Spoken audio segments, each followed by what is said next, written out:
Guys, balik lagi bersama gua Michael, Raja Terakhir dari Isekai, masih di Isekai Coffee. Hari Selasa ini gua harus membatalkan semua konten-konten yang mau naik, dan hari Selasa ini sengaja didedikasikan untuk mangaka tercinta kita, Akira Toriyama, yang sudah dipanggil pulang ya, sudah meninggalkan dunia ini di tanggal 1 Maret 2024. Walaupun pengumuman resminya adalah tanggal 8 Maret 2024, tapi beliau sudah dipanggil 7 hari sebelumnya ya guys. Jadi gua mendedikasikan episode Coffee Shop Talk kali ini untuk ngebahas beliau, karya beliau, dan masa kecil gua dan masa kecil semua teman-teman penonton yang tentunya pasti heboh banget ya sama karya-karyanya beliau. Jadi kita hindarin dulu drama untuk di episode kali ini. Kita akan lebih mengenang ke sosok beliau karena memang beliau adalah godfather-nya lah. Gua kehabisan kata-kata untuk beliau juga gitu. Gue juga bingung mau ngomong apa gitu. Jujur saat video ini dibikin gue juga masih terguncang ya. Jadi bukan berusaha menjadi cemen atau bukan berusaha menjadi lebay gitu ya. Enggak ya.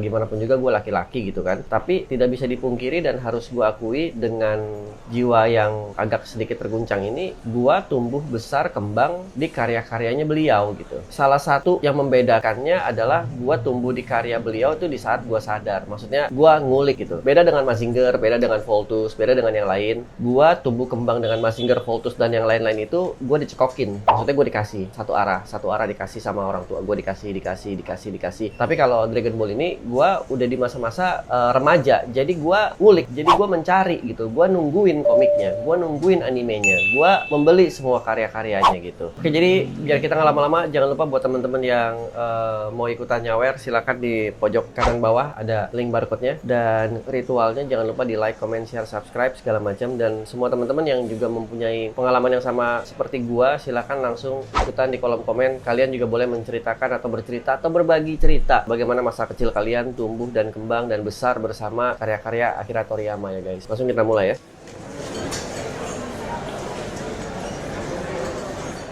Seperti yang tadi gue bilang di opening video, gue tumbuh besar dan kembang sampai sekarang itu ya, salah satu kiblat gue adalah di luar mecha ya, pastinya adalah serial Dragon Ball. Bahkan bisa dibilang gue mengenal Dragon Ball sebelum Dragon Ball Z masuk resmi di Indonesia, yaitu jauh sebelum Raja Wali Graffiti seperti Raja Wali Graffiti yang kalian tahu gitu. Maksud gue gini, ini gue ada beberapa contoh ya. Di sini gue ada beberapa komik Dragon Ball. Ini adalah komik-komik Dragon Ball awal Raja Wali Graffiti sebelum Raja Wali Graffiti menjadi yang seperti ini. Nah, jadi dari sini kira-kira udah kebayang nih seberapa vintage-nya gitu. Ini satu komik Dragon Ball ini cuma Rp1.000 guys. Ini zaman dulu guys. Dan ini ya jujur ngomong ini bajakan. Nih episode 2, episode 3. Gue nggak tahu kalian yang nonton video ini apakah kalian ada yang setua gue dan tahu apa sih yang gue omongin ini. Mohon maaf, walaupun ini komik bajakan, tapi komik Dragon Ball ini memiliki arti dan makna yang sangat kencang dalam hati gua ya. Karakter-karakter ini pun juga bisa dikatakan, nggak tahu ada originalnya apa enggak, yang pasti sih nggak ada sih. Tuh. Ada Bulma. Kalau gambar-gambar detail nanti akan gue tampilkan di belakang ya guys. Jadi ini pun berwarna guys tuh. Nah, dari komik-komik Dragon Ball Mustika Naga ini, akhiran gua ngulik si masalah Dragon Ball ini. Dari sini barulah akhiran setelah sekian lama terbitlah Dragon Ball Raja Wali Graffiti yang ujung-ujungnya akhiran digambar sendiri. Jadi kalau buat teman-teman yang tahu masa itu, ya pembajakan merajalela di mana-mana, dan ini adalah salah satu bukti sejarah pembajakan merajalela itu, guys. Dari zaman main di Indosiar, gua sama teman-teman gua koleksi kartu Kardes, ikutan muter kartu pakai senter. Kalau lu tahu tuh dulu kita muter kartu, nyari hologram tuh kita pakai senter, kita liatin, terus kita hitung berapa kartu di atas, terus kita hitungin orang yang main. Habis itu ada orang yang main, pas kartu kardasnya mau dapet tinggal 3 atau 2 lagi, kita habisin, kita keluarin. Ada juga kita teknik nyongkel. Zaman-zaman dulu gue masih begajulan, masih nakal ya guys. Gue nyongkel pakai kartu telepon, jadi sekali koin atau sekali masuk tapi kartunya keluarnya 2 gitu. Ya itu semua Dragon Ball gitu. Bisa dibilang dulu gue anak Dragon Ball banget. Koleksi kartu gue gila-gilaan, cuman koleksi kartu gue tidak ada yang selamat ya. ya. Itu salah satu penyesalan gue juga guys. Terus habis itu ada masanya di mana ada DB Master. Kalau kalian tahu, DB Master ini adalah ya sama lah buku-buku yang menurut gue ya ini buku bajakan ya. Yang sebenarnya ini adalah dari movie-nya Dragon Ball gitu ya. Di screen capture atau ya di screen capture lah zaman itu mungkin dari DCP atau dari layar TV di screen capture di print gitu guys. Dan ini juga berwarna. Ini termasuk yang mahal. Zaman dulu tuh harganya berapa nih? 5.500 zaman dulu nih. Tahun berapa ya ini ya? Tahunnya aja mungkin nggak ada kali. Penerbitnya Garuda Mas. Tau lah nih tahun berapa nih. Jadi ini adalah memori-memori masa kecil gua ya guys. Ya main Kamehameha sama teman-teman. Terus berusaha menghilang gitu ya. Kayak Son Goku jebret terus lari-larian. Terus main Dragon Ball di Super Nintendo sama sahabat gua Yusuf. Kalau ada yang masih ingat, atas X bawah B LYRA Kakaroto. Kakaroto. Kakaroto. Gitu ya. Berapa kali diulang atas X bawah LYRA atas Kakarot. Jadi itu semua adalah memori-memori gue ya memang ya begitu gitu. Nah, nggak sekedar di komik dan nggak sekedar di cerita Dragon Ball juga. Gue juga ngikutin banget karya-karya Toriyama Sensei dalam bentuk video game. Chrono Trigger, Dragon Quest. Jadi memang sosoknya memang gue kehilangan banget sih karena gue bingung sampai mau ngomong apa asli.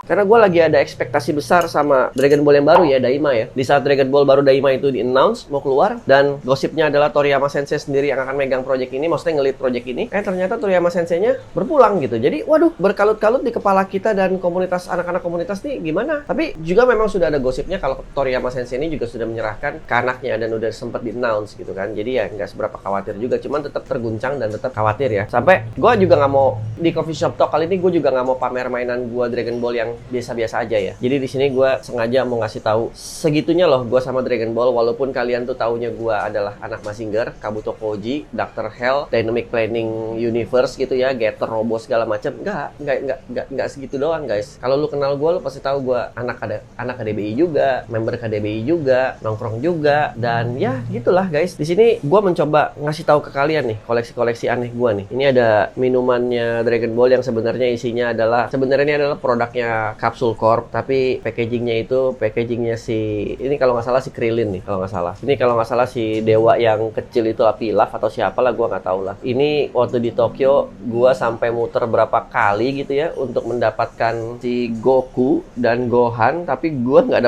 dapetnya ini lagi.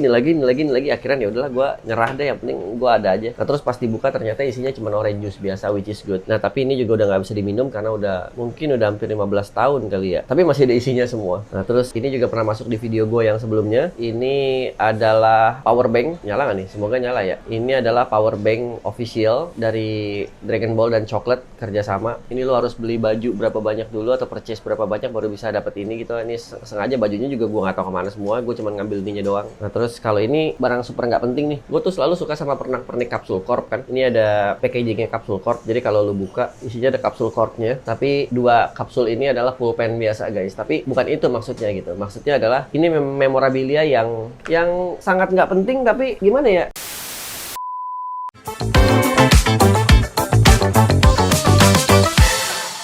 Dampak kepergian dari Toriyama Sensei itu juga bukan sebatas di kalangan kolektor atau anak-anak wibu atau anak-anak otaku doang guys. Karya-karya beliau itu menginspirasi banyak mangaka ngetop guys. Bukan mangaka baru zaman now yang lagi hype gitu, enggak. Tapi mangaka zaman dulu, bahkan sampai Oda Sensei dari One Piece ikutan ngomong, Masashi Kishimoto juga ikutan ngomong, Inoue dari Slamdang juga ikutan ngomong. Semua adalah murid-murid beliau gitu. Jadi apa ya, beliau ini bukan menginspirasi sekedar cerita, tapi menginspirasi dunia manga gitu, shonen segala macam. Bapaknya shonen ya beliau gitu. Ya dunia manga sih kehilangan seorang figur banget sih, parah. Mungkin kalimat gue juga masih kurang besar untuk memberikan penghargaan buat beliau. Tapi tetap video ini gue dedikasikan buat beliau yang sudah membuat masa kecil gue begitu indah gitu ya. Dampaknya beliau tuh sangat besar sekali. Sampai waktu Dragon Ball Super Final Goku lawan Jiren itu sampai ada surat resmi dari Kedubes Jepang untuk penyelenggaraan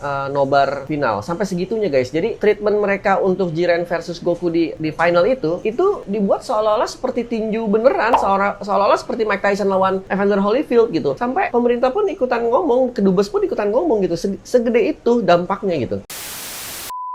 Terlepas dari dia bikin cerita sekian banyak, Dr. Slump apa segala macam, dari karakter-karakter game yang ada 500 karakter, apapun deh gitu deh, gila deh. Masa kecil gue ya gitu deh, Chrono Trigger lah, segala macam. Wah, udah nggak bisa dipikir, gue memang tumbuh kembang dan besar bersama ya karya-karyanya beliau gitu. Nah, di sini juga ada salah satu figur yang gue sangat bangga banget yang gue punya ya. Gue katakan sekali lagi, gue bangga banget gue punya, yaitu figur Toriyama Sensei. Ini adalah karyanya dari pabrikan Future Astrom Jepang. Cuman barangnya sedikit banget dan sold out di mana-mana. Nah, gua ngedapetin ini langsung dari pressdirnya Future Astrom, ada di mejanya beliau. Gue minta karena gue bilang ini kan Toriyama Sensei, gue bilang boleh nggak gue beli gitu. Terus dia bilang jangan deh, jangan dibeli, ini cuma satu-satunya last item dan ini boxnya juga udah nggak ada gitu. Akhirnya gue paksa terus, kedatangan tahun depan, gue paksa lama-lama. Udah berapa tahun gue minta, mungkin dia begah juga ya, akhirnya dikasih juga, ini buat lu deh gitu. Dan ada bukti fotonya juga gitu. Nah, jadi buat beberapa orang mungkin nggak tahu, Toriyama Sensei itu sering nongol sebagai cameo di komik-komiknya. Nah, sebagai karakter ini, Toriyama Sensei ini karakternya nih. Jadi again, di episode kali ini gue nggak mau ngomong apa-apa, gue cuman mau ngajak teman-teman semua untuk ya berkabung sebentar, karena memang mangaka favorit kita sudah nggak ada.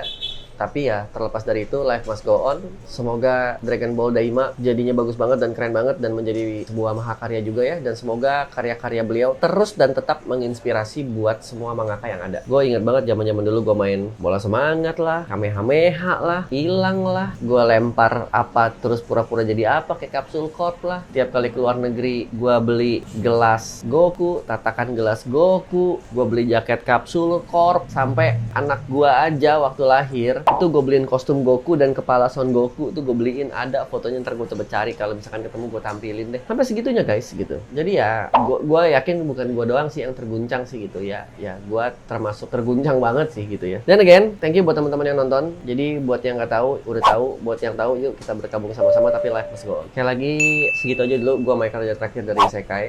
Thank you Toriyama Sensei buat karya-karya lu yang udah nemenin gue dari kecil hingga sekarang. Peace out. Coffee Shop Talk episode kali ini. Thank you teman-teman. Jangan lupa yang mau ikutan nyawer dan like, comment, share, and subscribe. Peace out.